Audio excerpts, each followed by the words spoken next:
but they can catch up as they go. Amy, could I ask you to start the recording, please, if that's okay? Fab. Okay, so welcome everybody to the second webinar in the three-part series, Doing Part in Leisure Studies. So this webinar series has been funded through the Maureen Harrington Fund and is hosted by Brunel University London. So the session today is going to be focused on participatory data collection. Just before we get started, a few things here. All of the presentations today will be recorded and they will be posted up on YouTube afterwards so people can catch up. But any of the breakout room discussions and the more interactive components won't be recorded. Please feel free to join the conversation on Twitter, #DoingPar, very original name, wonder where we got that from. Please do not unmute your microphone whilst people are presenting. If you have any questions, please pop them up on the chat and we will pick those up as we go. And lastly, if you have any issues when we go into the breakout rooms, please come back to the main room and Amy will be able to help you. Or if you get really lost in Zoom space somewhere, please use the contact info within the delegate pack. So the aim for the webinars more broadly was to promote the use of PART within leisure studies and to enhance the impacts of this work. So we're aiming to do this through building research capacity, through providing opportunities for early career researchers to gain practical experiences around using PART, and also to develop opportunities for knowledge exchange and learning from others. The session today is focused around participatory data collection. So our rationale for this session, one of our reasons when we were talking was that so often in academic dissemination on PAR projects, there are often limited details around the actual data collection process, the ins and outs, the complexities of this. And also these papers are often written predominantly from the perspective of the university researchers. And this poses real challenges for actually learning about how we use participatory methods in practice. And we're also missing the multitude of voices of the partners who are involved within these PAR projects. So we are really fortunate today to be joined by an incredible lineup of speakers from lots of different countries. And we're going to be focused on the practicalities of doing participatory data collection. We're going to be looking at the process, the importance of participation, and some of the ethical challenges here. And we're going to hear this from the perspectives of both university and community researchers as well. So I would like to introduce you to our lovely speakers today. Firstly, I would like to introduce you to Dr. Carla Luguetti, who is the co-host of this session. So Carla is a lecturer in physical education and health in the College of Sport and Exercise Sciences at Victoria University, Australia. And she has specific expertise in sport pedagogy and social justice. Over the past 7 years, she has focused on understanding activist approaches within sporting contexts. And her research aims specifically at co-designing curricula and programs with diverse groups of young people. And although she is an early career researcher, she has a significant publication track record in collaboration with researchers from all over the world. Secondly, I would like to introduce you to Singehebhuye.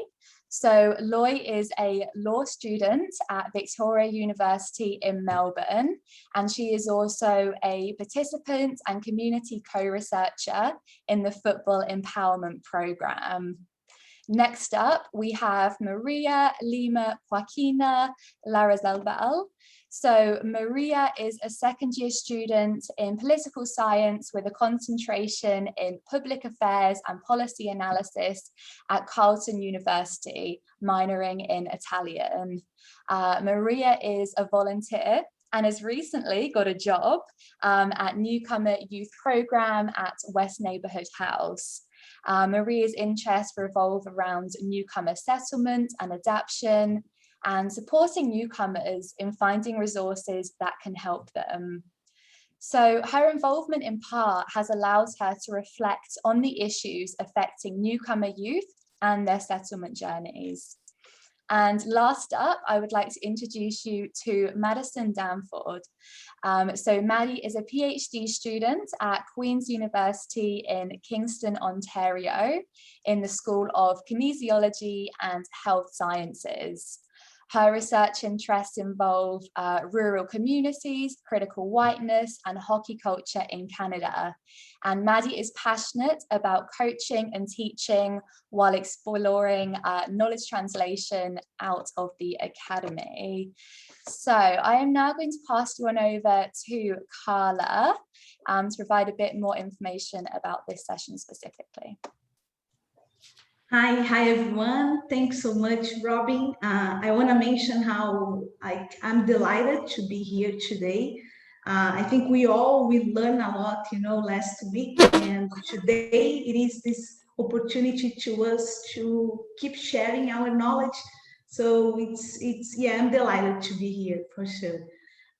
For today's session, our intention, it is in the first moment to describe a little bit and keep it extending what we described, in our conversation last week. So the definition and the philosophy behind participatory action research.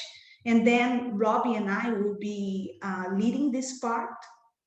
Then in a second part, and I'm really excited to see the second part, where we will be listen to co-researchers' experiences. So Robyn and I, we ask, co-researchers. So Loy will be sharing her experience in Australia and the use of photo voice. And then we have Maria and Maddie talking about the UK experience and the podcast. So we are really happy to have, co-researchers here with us today. And our last part, so after our break, we would love to share some of the young people's production that we have. So we have funk music, songs, podcast, digital storytelling, drawing, photo voice, and we would like to put you in breakout rooms to discuss about the meaning of their productions, but also in relation to challenges and facilitators that you all think that we face in using those ways of data collection. And finally, discuss about the ethical considerations that we have to think when doing all kinds of data collections, and particularly those ones that we'll be sharing with you all. Robyn, next slide, please. So I think to start talking about, participatory action research is always important to us to share our own positionalities. So who we are and why we want to engage with PAR. So I just want to start talking a little bit about my learning trajectory. So as a Brazilian educator teaching in a university in Australia, I always consider myself as the other or someone who represents diversity. So I remember, my childhood and the economic difficulties that we face. So I grew up, playing soccer and flying kites with friends who lived in favelas, slums. So I think I grew up in a world divided by social class, poor and rich, people dividing the same space. And I learned, the power of hegemonic discourses that normalize disadvantage and reinforce inequalities. in my perception, like research emerged for me as a possibility to create spaces for social transformation. So as a possibility to give back to my community. So that's my positionality. Today, as you can see, like part is everything I do. Like I'm passionate about participatory action research, definitely. And in the last 8 years, as you can see in this slide, I've facilitated PAR like in Brazil, where I am originally from, the US, and also Australia, and in diverse contexts. So with NGOs, in universities, schools, and also in online spaces. And what I believe cut across all PARs that I facilitated, and that's related to this session today. So first is how I changed in facilitating PAR. And Paulo Freire wrote about the need to us to rethink ourselves, to entering in dialogue with people. So PAR, in my perception, it is this journey of transformation. The second thing that I believe cut across all PARs that I facilitated, it is the challenge to listen to people's voices, particularly young people's voices. We know we all have knowledge, but I think finding language was always an issue and creating this democratic space. I remember many times like debriefing with my critical friends and having them help me to see what the kids were saying, things that I could not see. So language was a challenge. In addition, I've never known like my data collection until starting a participatory action research. Again, it's a way to finding the language. And I think that's the beauty of PAR. So the uncertainty and this process of us always reflect about what would, be the best way to listen to participants' voices. Next slide, please, Robyn. In terms of philosophy, PAR position, as you all know, participants as co-researchers. And I think the philosophy behind that, it is the concept of knowledge. So knowledge is not something that is out there and we as researchers, we will discover. Knowledge is not out there to us to discover. Knowledge is always co-created with people. So we are not researching on or for people, we are co-creating knowledge with people. I think the concept of knowledge here is essential.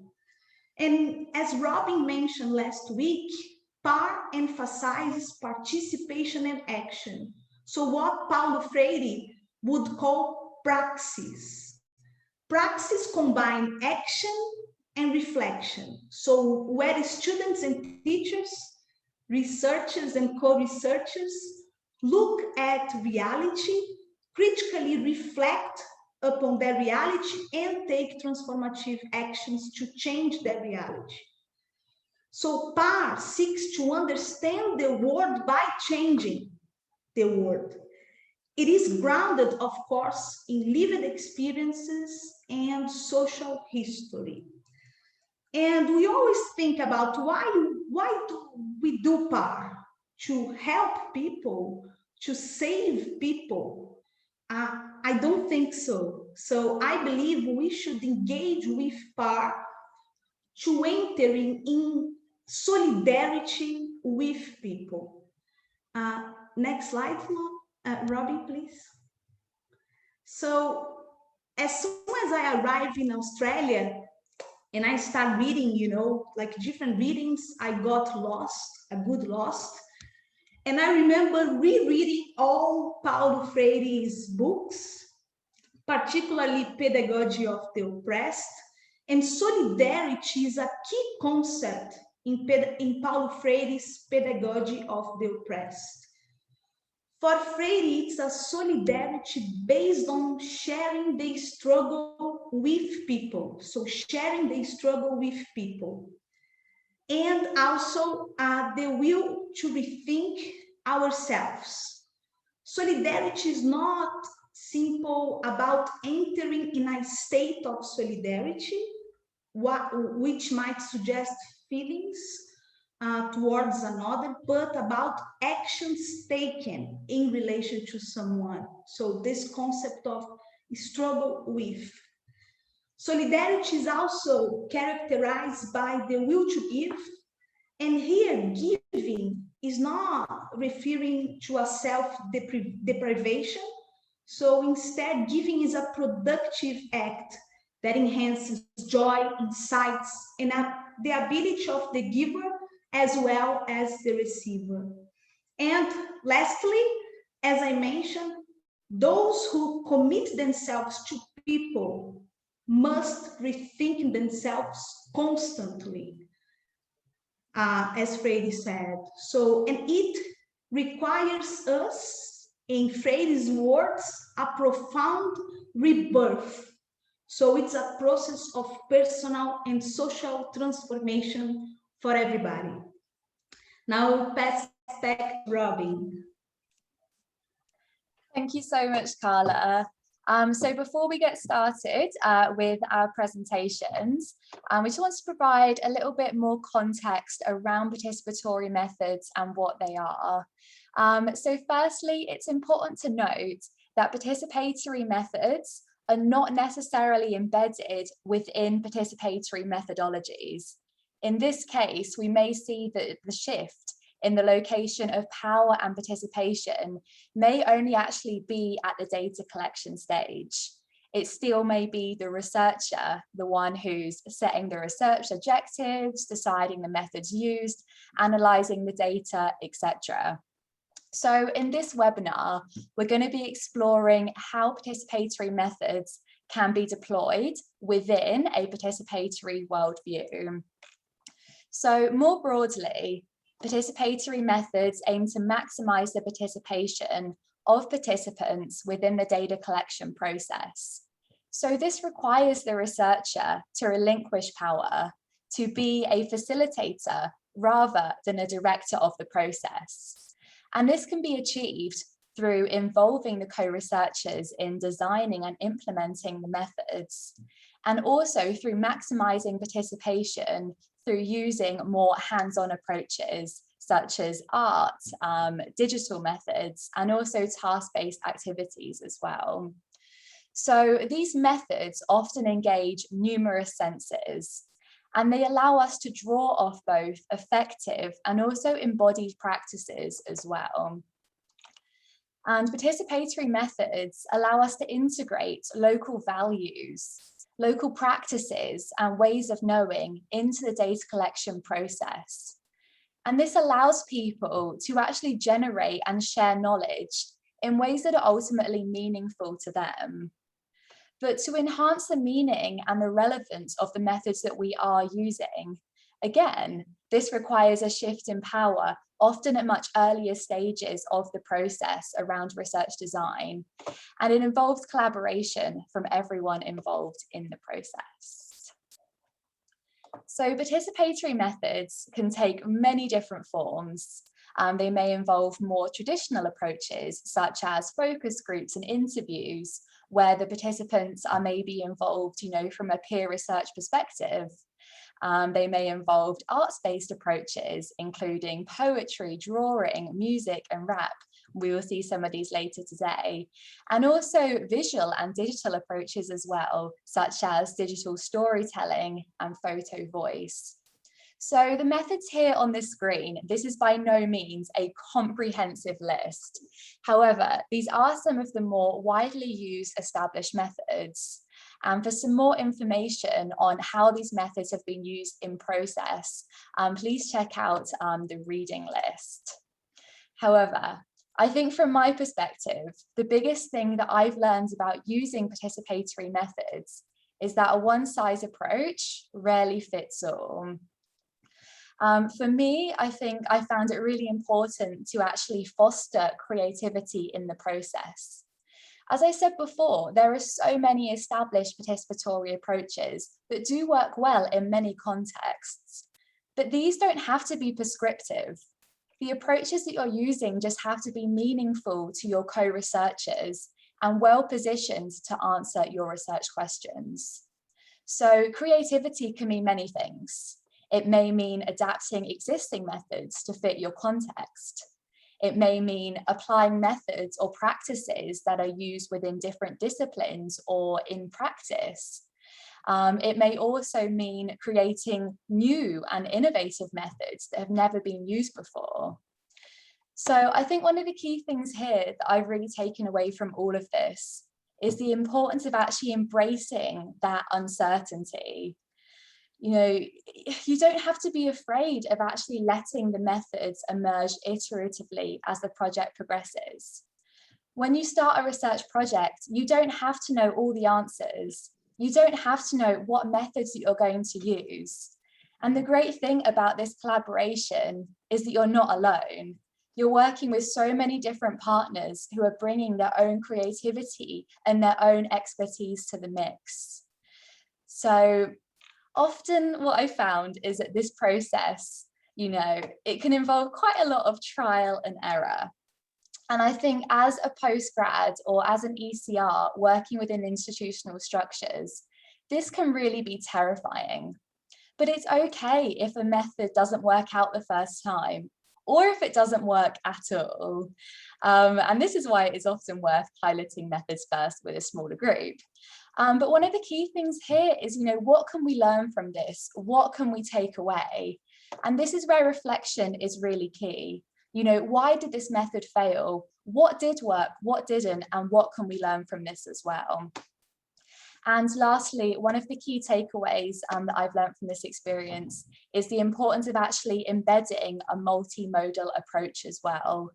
So folks make sense of their experience in different ways, and people have different skills and interests, and people express different lived experiences in different ways that make sense to them.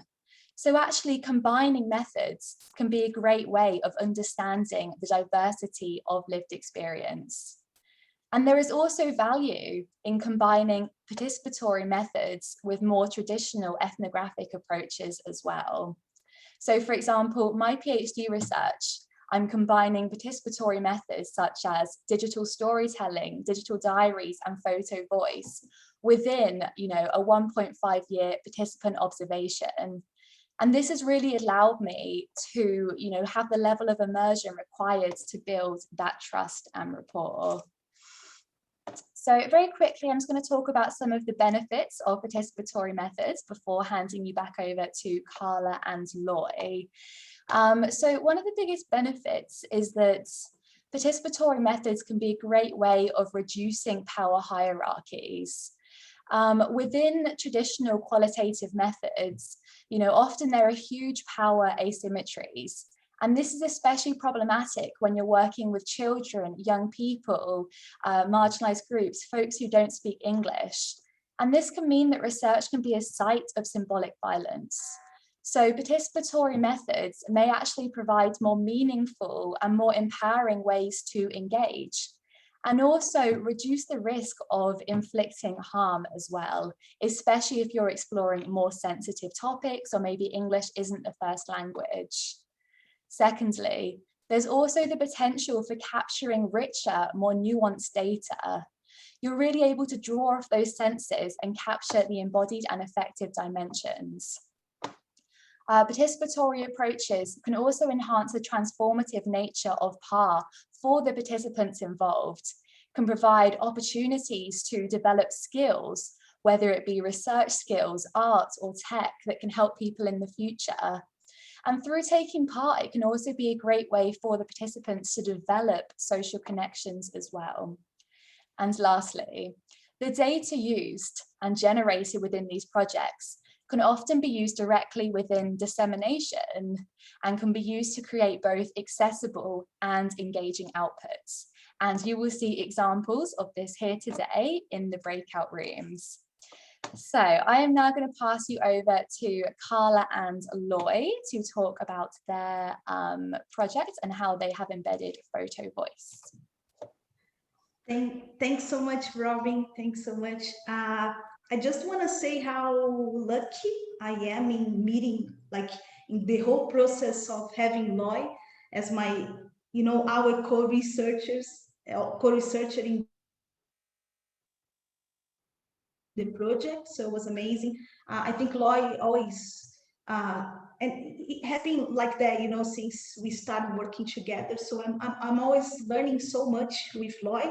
And my favorite, expression that Loy always says is like, to be honest or honestly, and Loy start talking about, our experiences and reflecting on, helping me to reflect about my positionality in our work. So Loy, it is with you. Thanks so much for being here. And I know it's 9:30 p.m. in Australia. Thanks so much for being here with us and share your experience. So to be honest, you can be honest with us today. Thanks. Thank you so much, Carla. Thank you for that introduction. And thank you for having me on this webinar. Hi, everyone. My name's Singehebhuye from Melbourne, Australia, and I'm delighted to be with you guys today. So I'm going to talk about the photo voice. But before I commence, I want to give a brief run through of the project I was part of. So the study focused on a non-for-profit organization called Football Empowerment. The organization aims to empower young people through soccer or football, known to some, by giving them a voice and challenging societal narratives in terms of African Australians. So the participants of the project included myself, Carla, and 13 other women of African and Asian backgrounds, but predominantly African, predominantly Africans. So how did we go about collecting data? So we collected data using 4 different ways. This included field notes. So these were conducted by the lead researcher, who was Carla. So there was collaborative meetings with the participants. We had, I think, roughly 16 meetings with the participants. We had photo voice, and we generated artifacts. For my topic today, I'm going to solely focus on photo voice. So the result of what occurred, sorry, yep. That's the one. That's the slide I'm looking for. So the result of the research led to 2 articles being published. So the first article was towards a culturally relevant sports pedagogy. So this looked at the benefits of having cultural representation in sports arenas. The second was stop mocking, start respecting. So these focus on the lack of female representation and how women's sport is often taken as a joke to some people. So it was really important that that was addressed, particularly for the young women who were participants, including myself. So now to the topic of photo voice. So to me, I think that the use of photo voice was very important in this project. I think that it facilitated the process of data collection, because not only was it easy to store, but we were able to easily access information provided. And we would also refer to the photos to help us trigger our memories with things that were mentioned in sessions prior. So it was an easy way to get our memories back into action in what we're talking about. So exactly what is photo voice and what is the purpose of photo voice? So according to BMC Health, photo voice is a visual research methodology that puts cameras into the participants' hands to help them to document, reflect upon, and communicate issues of concern with the aim of fostering social change.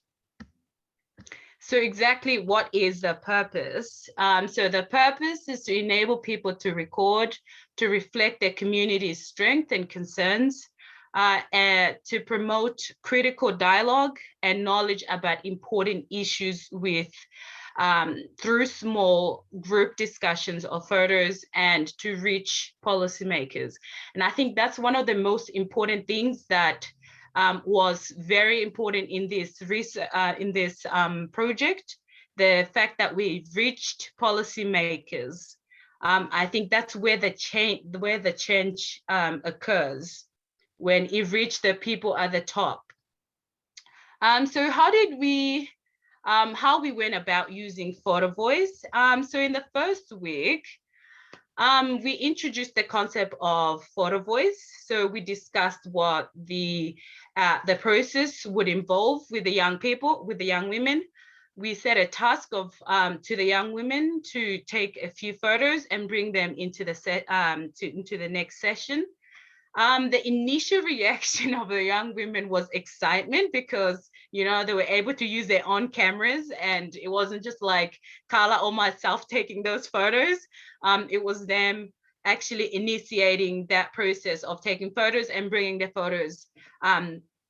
But we did face a few challenges in terms of the photos, bringing the photos. So they were very insistent on for the photos not to be published, and that's something that we had to really focus on. We had to discuss the issue of consent. For the research to continue, it was necessary that all the concerns that the young women had regarding who, how, and where the photos were going to be used, they had to be addressed, and consent needed to. Consent was needed. It was necessary. It was mandatory. It was essential to ensure that consent was there, so that there was a mutual understanding and respect of the request of the young people. So for us to continue, that needed to be there. So. So what else? So another thing was that everything that was to do with photo voice was done collectively with consent and mutual understanding by the participants. We had to make sure that was there. So in week 5 of the research, so the participants focused on the question of how does football bring people together?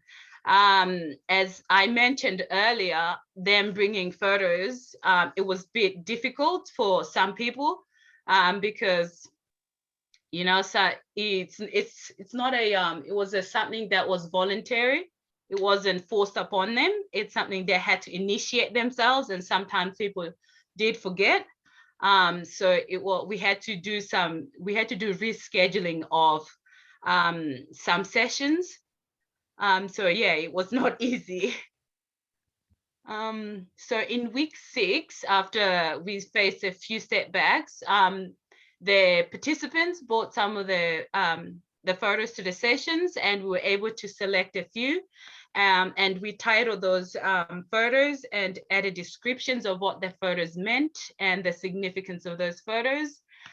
For example, some of the questions that were included were, what is really happening in this photo? So they would have to describe what's happening in the photo, what made them take that photo. And questions like, how does this relate to our lives? Or how does this football program address your concerns? And the photos were able to use those photos and tell those stories. In week 7, we kind of narrowed down the photos to specific themes. So we focused on how football empowerment, which is the program that we work with, helped people. And some of the things that the young women kind of like agreed upon were like things like teaching social skills, improving fitness, learning how to engage with people from different backgrounds. Some young women discuss about behavioral change in a positive way, and learning the importance of time management. So for most, if you didn't show up to training, you would miss a game, or you had to pay a $5 fee for the club one, because we were part of the non-for-profit, but also a soccer club. So that time management was an essential thing for us to learn. Another theme that we kind of addressed, not kind of, was community safety and engagement, that the young women felt that this was a program where they belonged. So there was a sense of belonging. There was also creating friendships in all conditions, so long-term friendships. And women were empowered through sports. The fact that this opportunity is there for them to showcase their talent is something they really appreciated, and I appreciated myself as a participant. Robbie, there's a next slide. The next one, sorry. That's the one. That one I like, that's my favorite. I took that one. So that one is a picture of a soccer club here where I reside, where the group of women play.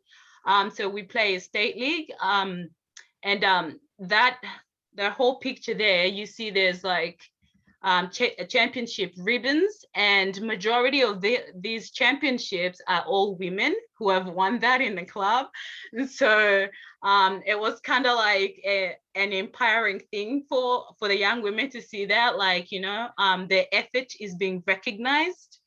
And I really like that. And also the young women that we worked with, so in the very same year, they went on to win state and league championship.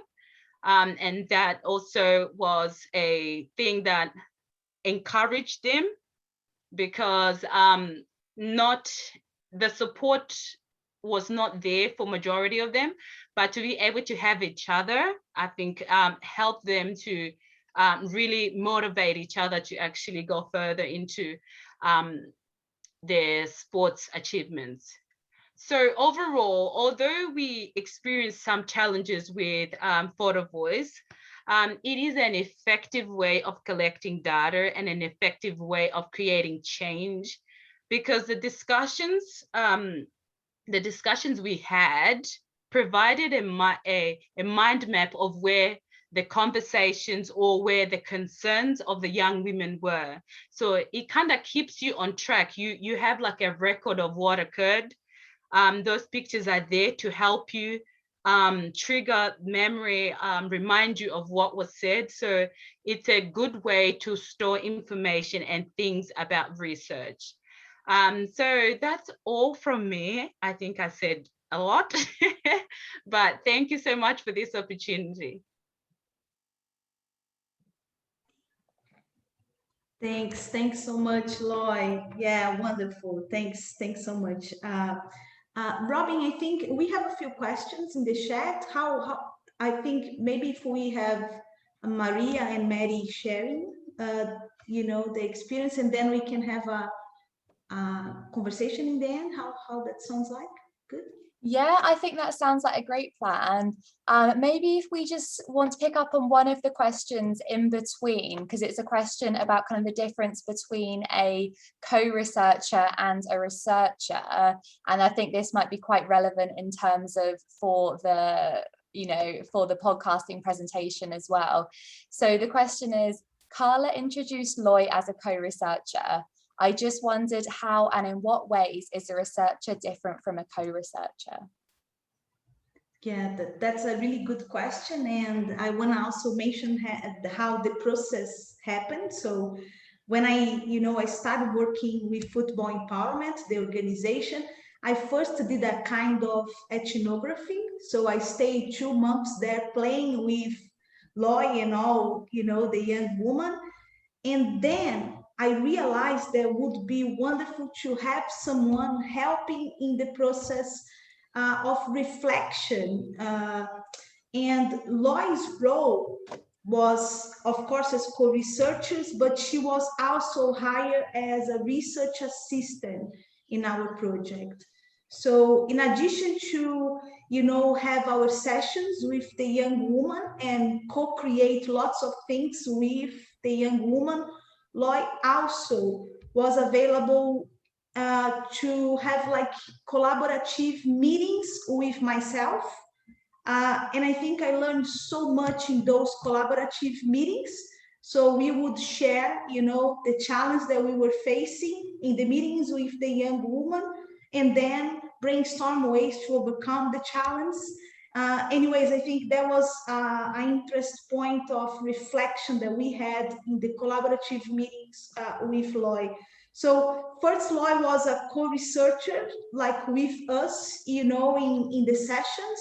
And then I kind of introduced her as a research assistant. So with a different role in terms of having those weekly meetings and helping the reflection piece. Not that we didn't have reflection in the sessions with the young woman, we always have, but I think it would be wonderful to have another cycle in a different space.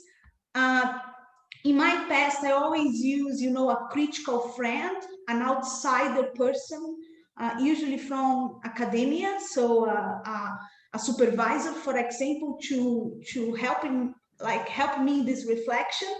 But I think it was wonderful to have Loy in this role. So she was a kind of critical friend, but in an insider positionality, and was really helpful to us to develop the research. So I think what differentiates research and co-researchers, it is we as researchers, we have, some responsibilities. It's like being a teacher and student relationship. We still have some responsibility, but the co-researchers, they are guiding as a student-centered way of teaching. Students are guiding what we are doing, but we still have a position of power as researcher, like helping or guiding, this co-creation. I'm not sure if I respond the question. Amazing. Thank you so much, Carla. And thank you everyone else. We've got some really great questions in the chat. Please keep them coming and we will respond to them after our next presentation.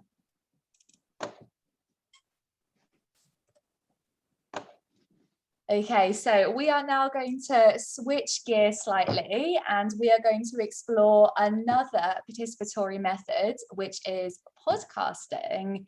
So I am joined by Maria, one of the fabulous co-researchers on the project, and also Maddie, who worked alongside myself as a university researcher on the project. And we are going to reflect more on our process of using podcasting in a Sport for Development PART project. Just to provide a little bit of context first, so this project was situated within a much larger 5-year-long project, which was led by Dr. Simon Darnell.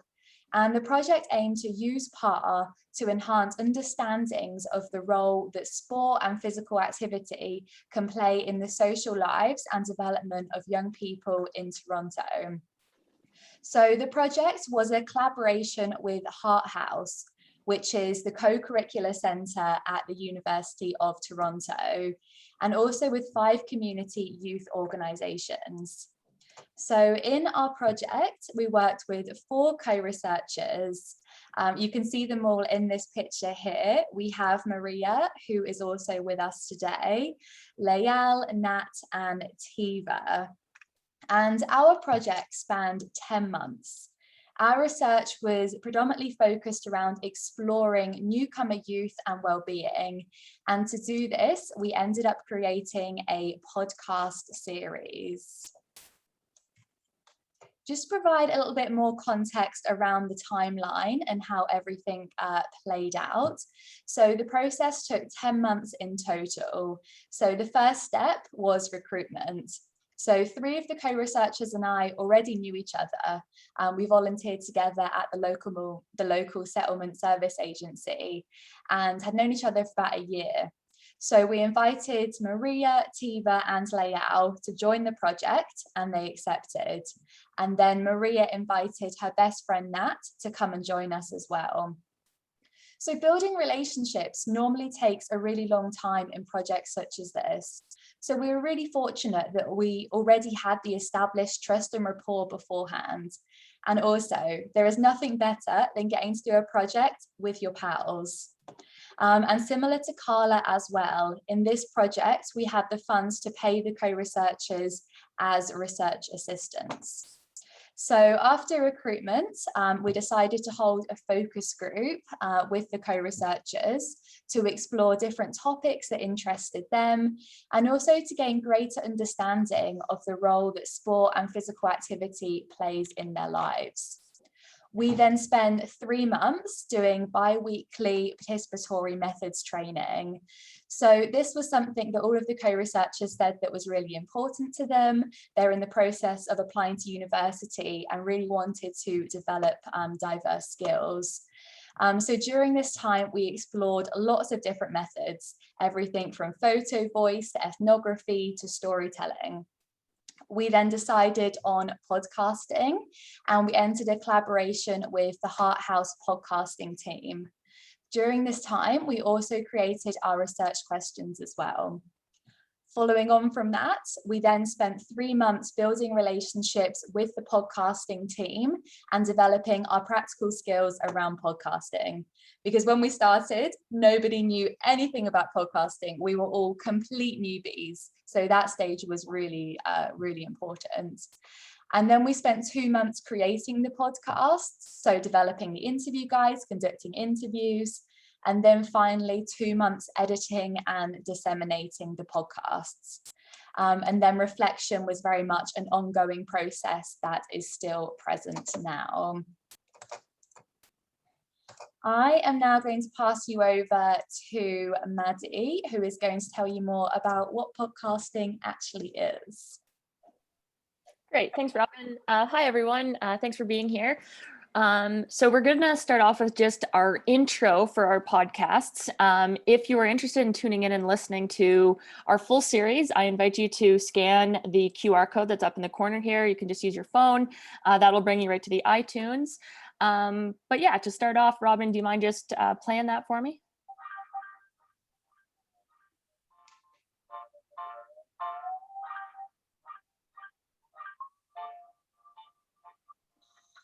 Welcome. In this series, you will be listening to the Sport and Social Development Participant Action Research Project. We are Nat and Maria. Kamusta? Ako nga pala si Nat. Bienvenidos, yo soy María. In this series, we will be speaking with newcomer youth, answering the question, what role does sport and physical activity play on the life of a newcomer youth's mental well-being? Perfect. Thanks, Robyn. So that's just a little teaser. So I encourage you to listen to the rest of our series. But to start off, so podcasts, which are usually audio, video, and or text files that are made digitally available, often in series, and are accessed using various downloadable platforms.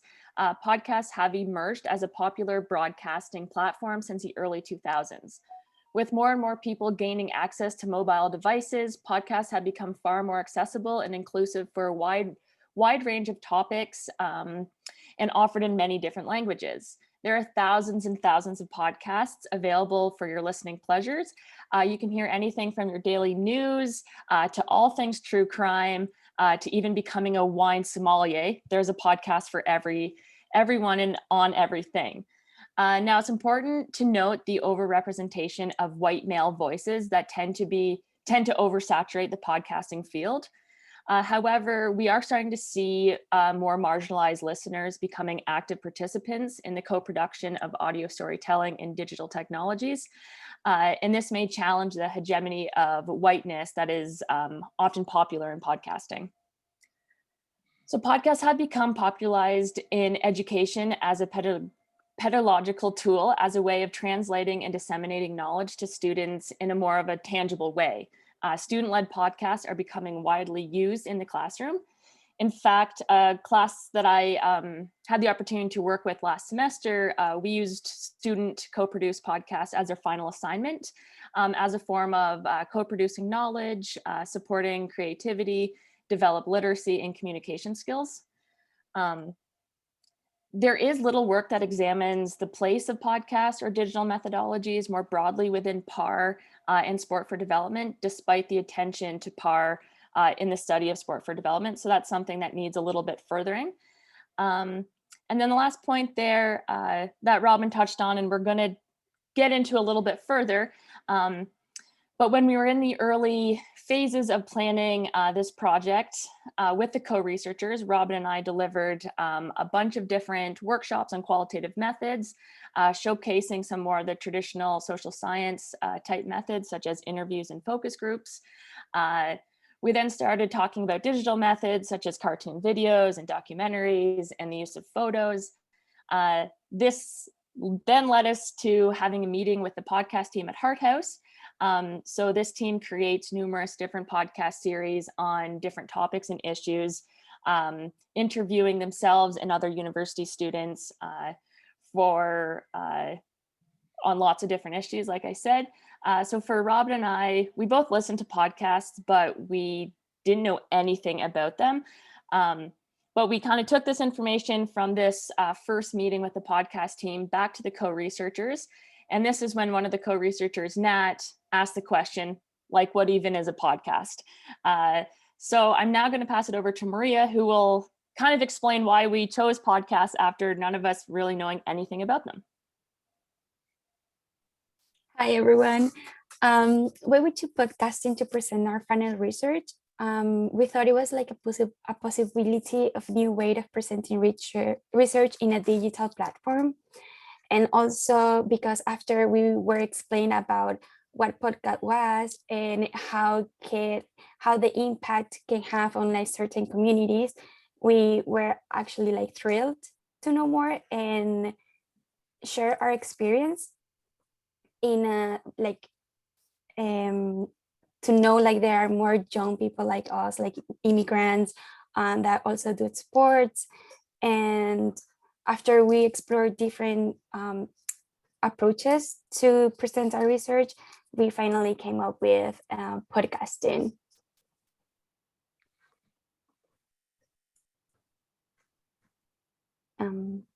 Yeah, so we start with the process.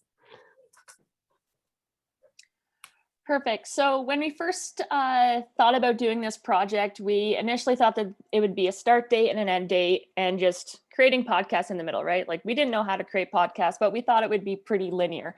And in much of the literature, the process can often be read as kind of an organic process.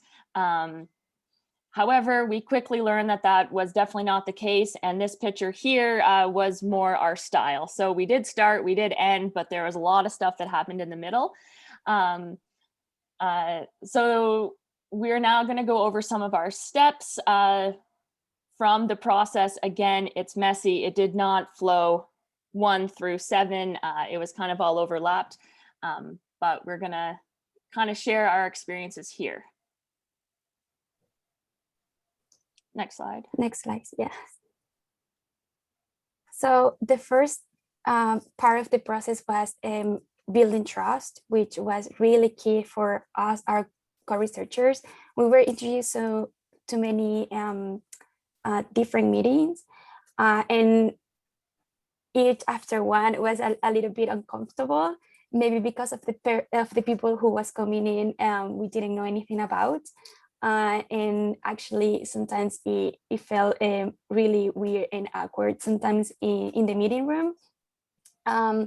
So for us, trust was really important, especially because we wanted to feel in the same playing field as the other people who was coming in. We didn't want to feel like, not to be inferior, but also like to understand what we wanted and what other people wanted from us.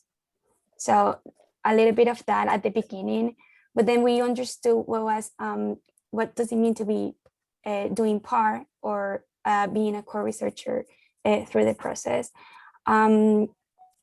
We wanted it to be like a horizontal relationship where people who want to work with us and help us like carry our project throughout. That was especially with the podcasting team. We knew already that sharing our experience was gonna be a little bit of like intruding, like you are gonna let yourself be exposed, and other people are gonna listen to maybe your personal story or the struggles you went through. So that was like important, and the podcasting really made us feel in that safe and comfortable space with them. Perfect. Thanks, Maria. So similar to that, building trust for me is a lengthy process and something that we cannot trust or rush rather. And that's definitely something I learned throughout this process. Robyn and I learned fairly quickly the importance of who we were bringing into these spaces, as Maria mentioned, to make the co-researchers feel comfortable, confident, and to be heard in these spaces, and the importance of who is occupying these spaces. So a signifier for me in the trust building process that really stands out was our first meeting with the podcast team. So as I mentioned, the co-researchers were a little bit hesitant, or none of us really knew much about podcasting. They didn't listen to them. The co-researchers didn't really know anyone who listened to podcasts. There was hesitation surrounding language and the use of creating an English dominant podcast when the co-researchers were not native English speakers. We arranged a meeting with a podcast team for the co-researchers to meet and to learn more about podcasting and what podcasting could do. So I brought all of the points and hesitations that the co-researchers had to the podcast team prior our first meeting, to allow the podcast team to answer the questions and help foster this brave space where it was safe to feel vulnerable, share our stories, and to be heard. And the podcast team did exactly that. This first meeting was ultimately what led us to creating podcasts. So not for podcast in itself, but for the podcast team. They shared dual language podcasts with us. They shared personal stories about their lives, their settlement, and their identities. And it made it, they made it okay in a safe spot for us to do the same if we wanted to. After that first meeting, we were out in the hallway, and I asked the co-researchers, so what do you think? What do we think about podcasting? And Maria, Nat, and Lael had the biggest smiles on their face. And they looked at me and said, we're doing podcasts. That's it. We're working with them. And so it was really that first meeting, building this trust in this atmosphere with the podcast team that really helped us carry us through the rest of the project. Yeah, and that led us to their second point, which is like vulnerability. When they were showing us podcasting and what they were doing, we also understand and like how vulnerable can you be in that position of sharing something, and especially who is going to listen and what. So we understood that recording ourselves was extremely a difficult experience because you have to put yourself out there, and you kind of like get afraid of what might people think or judge or criticize about you. But also what Mari says, it bridges the vulnerable part to the building trust, and where you're telling the story. So we felt comfortable, everyone shared a part of themselves. And I think that's what actually like broke the ice between the podcast team who were completely strange to us, and us themselves that we knew each other. And yeah, so basically you have to own your story, meaning that you have to recognize your struggles and what they were, and being able to say that they shape you into a better person or version of yourself that you became. And really, honestly, like hardships like foster growth. After we heard the experience, like the shortcuts they showed us from their podcast before, and the people they converse with, that was honestly like really impactful. And that's what we actually liked about the storytelling part in doing podcasting. Next slide, Robyn, please. The third part was preparation. We did with the podcasting team a set of like mock interviews with them, and we also did it with ourselves within our own group. So like I'll interview Nat, or Nat will interview me, and with our phones like upside down, because we had to feel like a conversation, like something like, okay, we created an interview guide just to lead ourselves or guide ourselves throughout the process, and like mention key points about what or each experience you wanna get to know.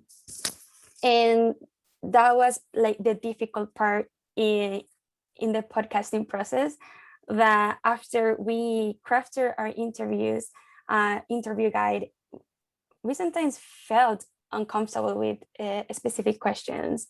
And then we ask ourselves, like, if we are being asked this, would you really answer? So it was also being in the position on the other side of the table when you are being interviewed. And that was on my side. Mari, I don't know if you want to share something about the prep. Sure, just quickly. So through this, I learned with the podcast team the different techniques to ensure that we were recording the podcast with the listener in mind, which is really different than conducting an interview for your own research analysis. So this was something that I really had to keep in mind and think about as we were learning how to conduct these interviews, just keeping kind of the listener top of mind rather than kind of the research questions. So that was just one thing that's a little bit different when conducting a podcast interview. Maria, do you want to chat about data collection?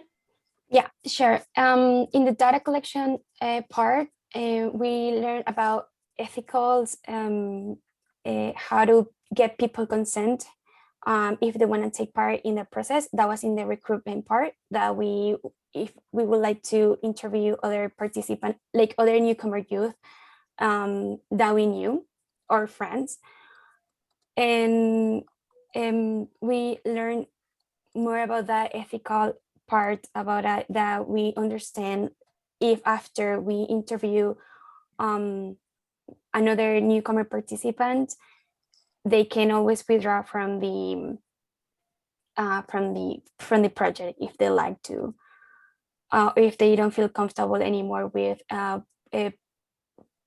putting public their conversation with us. In the self interviews, each one of us, we did our own interviews ourselves. We recorded ourselves, and yeah, that was mostly that. But also, what we actually learned from the podcasting was that try to keep it as a conversation, because you wanna get a story. You wanna want people or the participant to tell their story how they want to share it.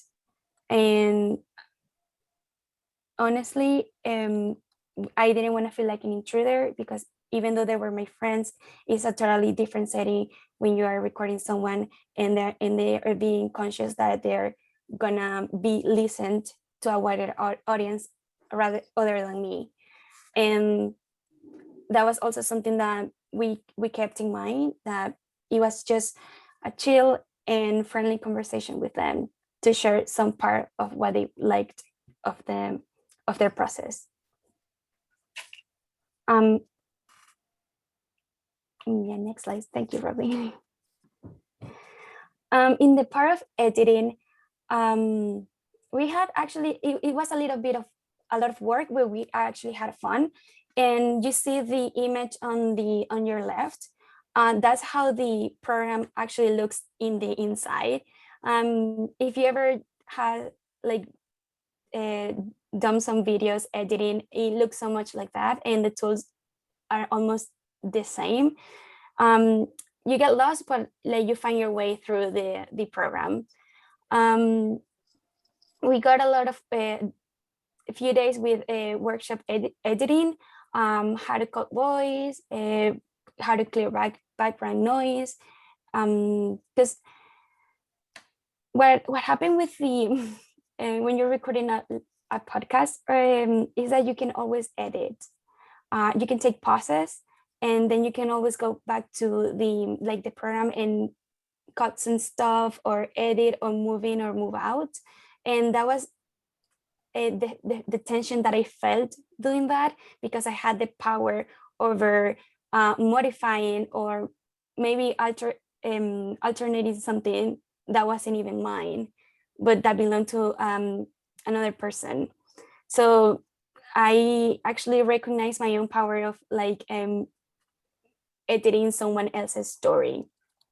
And okay, that was my next slide, Robyn, please.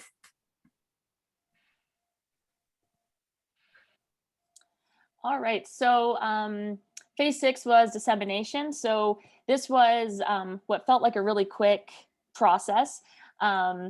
But at the end of June, we needed to wrap up our podcasts. The co-researchers were headed off to the next chapter of their lives. The podcast team was finishing up for the summer, and I needed to finish my master's thesis.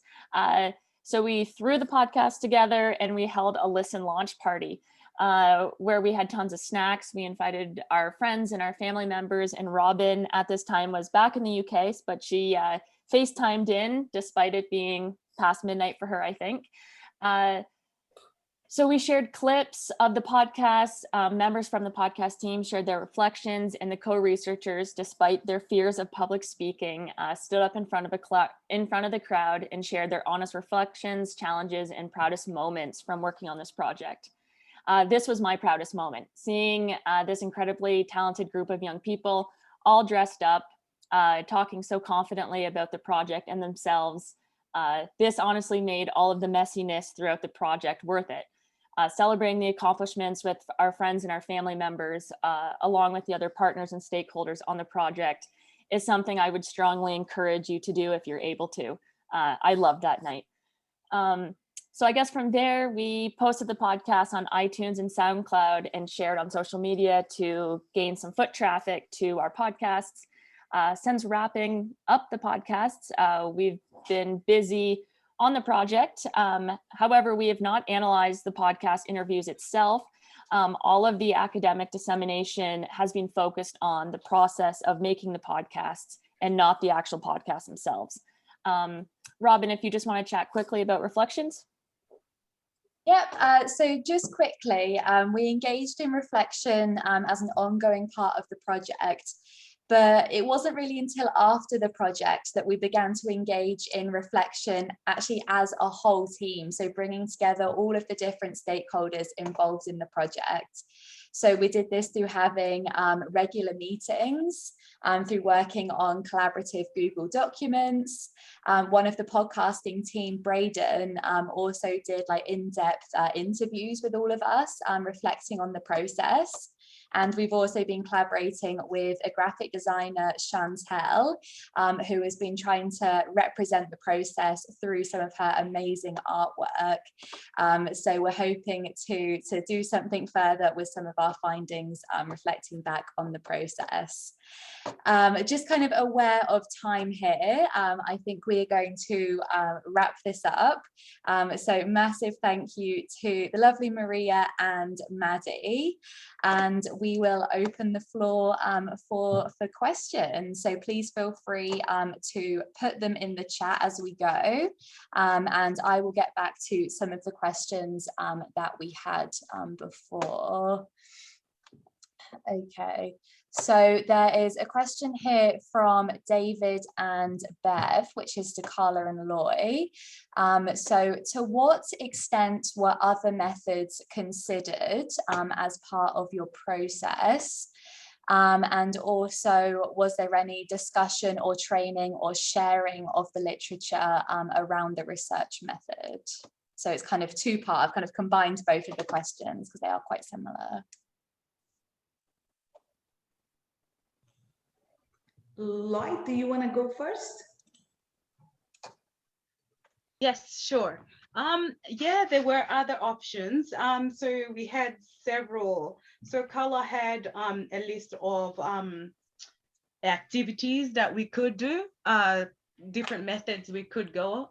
We had drawings that the young women would, if they preferred that, they would do. But yeah, we did combine a few methods. We combined photo voice with drawings. And those were the two popular ones from, I think, the 4 or 6 suggestions Carla had. So it was the choice of the young women to do the photo voice.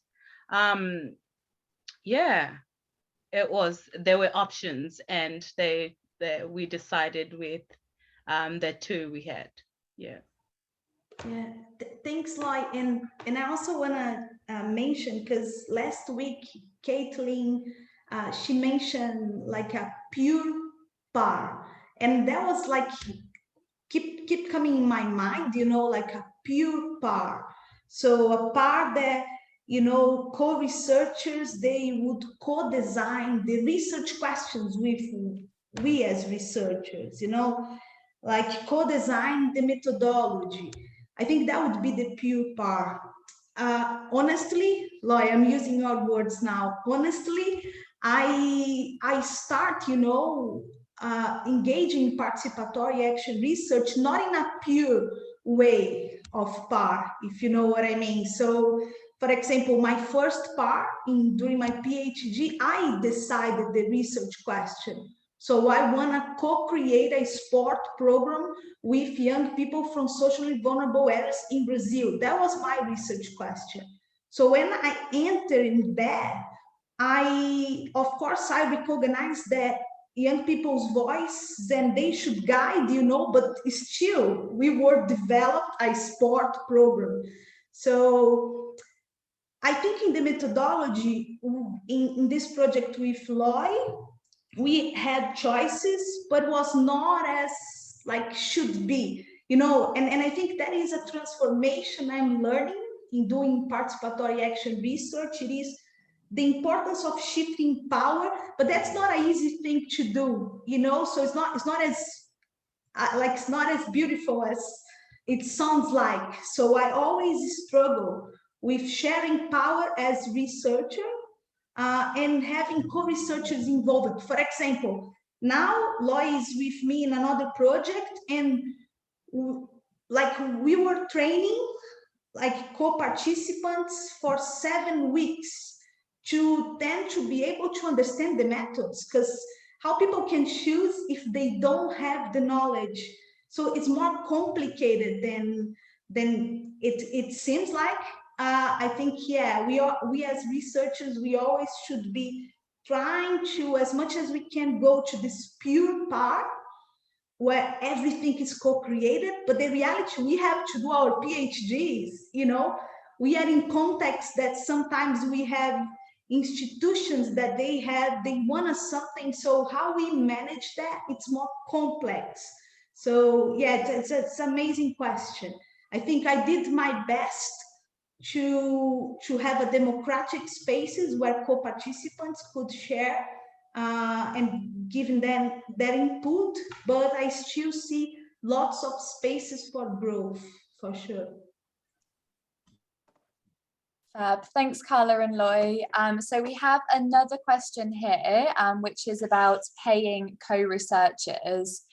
So Maria says, after valuing the research process, do you think it's feasible to do this work without paying co-researchers? Is this a problem, and are there any ethical issues in doing this? So I don't know who wants to take that. I would just throw it out there to our speakers. I can check quickly first. For our project, it was really important to make sure that our co-researchers did get paid for their labor, just as Robyn and I were. So we were deemed, I guess, university researchers, but they were co-researchers, so they deserved a pay as well. This was extremely challenging to try to get payment from the university to the co-researchers. For many reasons, they weren't students at the university, so trying to figure out how we could pay them and for them to receive a paycheck from the university. We had to figure out different things with their paperwork as being newcomer youth. Maybe they weren't allowed to work for different or multiple employees, etc. And then trying to track down all the different paperwork that the university required for them to be able to receive a paycheck. So it was really, really difficult. We did end up getting everybody paid at the end. But yeah, it was a 10-month long process of trying to get payment from the institution. As Robyn and I we were researchers, master's students on the project. We didn't really know how to navigate this either. So I think we have a better idea now that maybe through different honorariums, working more with our professor who was in charge of the project to see how we could make it a little bit easier. But yeah, going through the university itself was really difficult. Fantastic, thanks Maddie.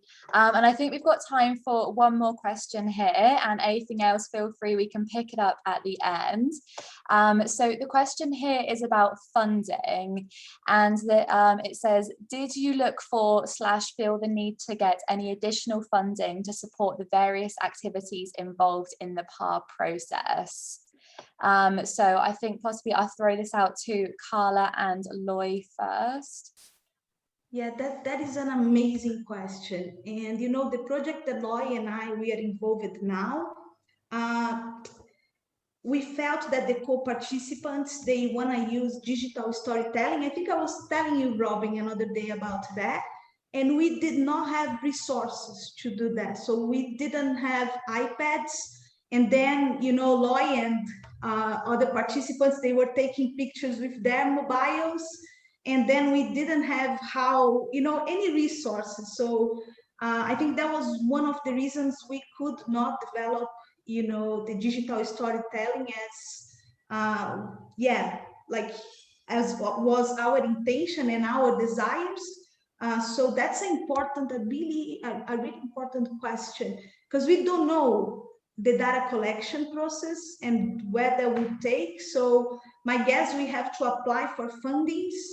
Having the flexibility, because now I am trying to apply for fundings to digital storytelling. However, will take 2-3 months to get the money, and then the opportunity to use digital storytelling will be gone. So that is amazing question. I don't know the answer, but I can identify that we have an issue here for sure. Definitely, thanks Carla. And I think, yeah, from my experiences as a PhD student, it can be really challenging in order to be able to fund projects such as these. I think from my own experience, being able to access, kind of different pockets of funding here and there has been really useful. So for example, my university has like public engagement funds focused around projects to develop impact from your research.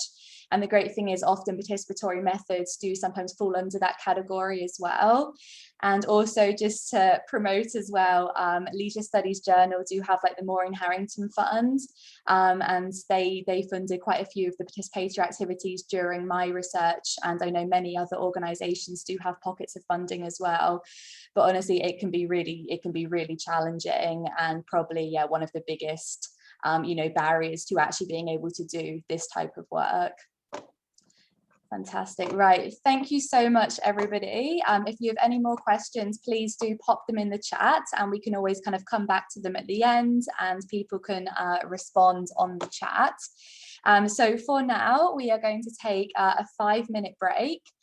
So please feel free, grab a tea and coffee, and come back and join us at past.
One, and I think that's my favorite one.